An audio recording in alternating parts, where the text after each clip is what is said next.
Hi, it's Norman Kochnik here for Eyes on Cricket with Norman Kochnik. I'm here yet again at Coogee Beach. You can see in the background the lovely sand and surf. It's a very nice temperature for March. I'm here today to talk to you about, again, the English newspapers and newspapers around the world, specifically about the just completed ODI series between India and England. Obviously, they've gone through both tests, T20s, some 5 and 3 ODIs. England victorious in all 3 series deciders. Quite impressively, actually coming off an Australian series where they won there as well in the Test and the T20 series. It's quite an impressive effort. Now, I'm looking at 3 papers here specifically today: the Guardian out of the UK, the Independent, and the Daily Mail. They're 3 very prominent papers, as well as a number of other, Daily Express, a number of other papers that have had a very strong and encouraging look at the way England played the series. Clearly, India have won when it counted, but England has put up a very heroic effort. Most of the papers have suggested that.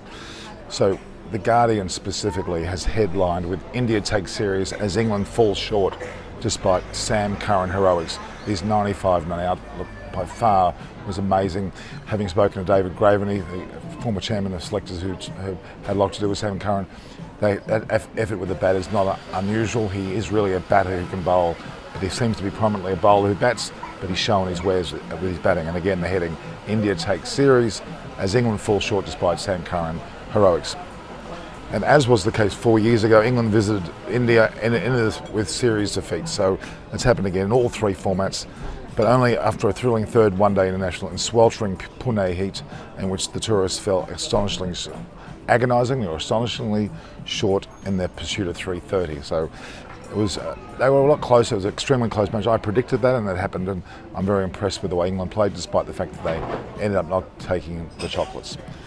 And there were some great scenes of Owen Morgan coming onto the field, not as captain of the day, but general captain for the T20 side, patting Sam Curran on the head as he looked despondent despite getting a magnificent 95 and really cementing his place in future matches.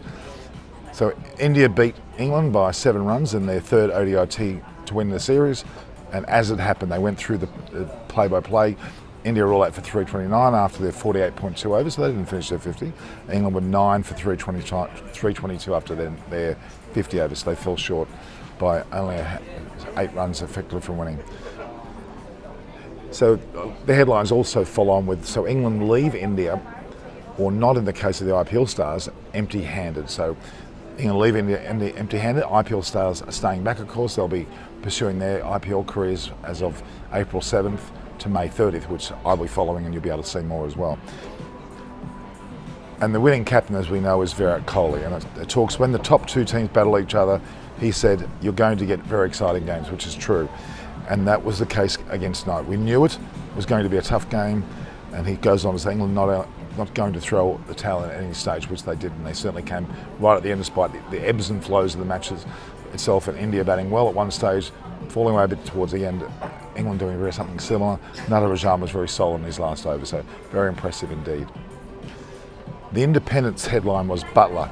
England's they're still a good side after the ODI series loss to India. So despite the loss, Butler's very clear in saying that India are still a good side, which they are. There's no doubt about that. And they again bring in the titling: England fall agonisingly short as India seal one day, well, as in the ODI series victory. And that's a great headline. And they talked in terms of the visitors' loss by 7 runs as India clinched the ODI series in dramatic fashion. It was quite dramatic. It was riveting viewing. I had a 2.5-hour discussion with the likes of David Graveney, Monty Panesar this morning, and it certainly was all around the way that India held high their heads in their loss.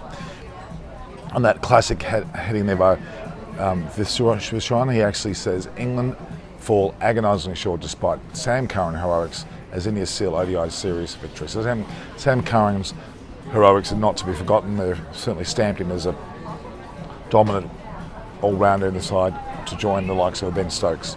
Very impressive indeed. In fact, quite impressive indeed. So that's pretty much the nutshell of what we saw today. A great victory by India. Stay tuned to Eyes on Cricket. You'll be able to see a lot more of the series come up with the IPL and newspaper reports into the World Test Championship, which will be held in England on June 18th. This is Norman Kochnik from Eyes on Cricket with Norman Cochney. Don't forget to view, like and share, and make sure you subscribe, and you'll be able to get more posts and be able to help the channel grow. Signing off from Coogee Beach here, as you can see behind me. Enjoy the day. This is Norman Cochney.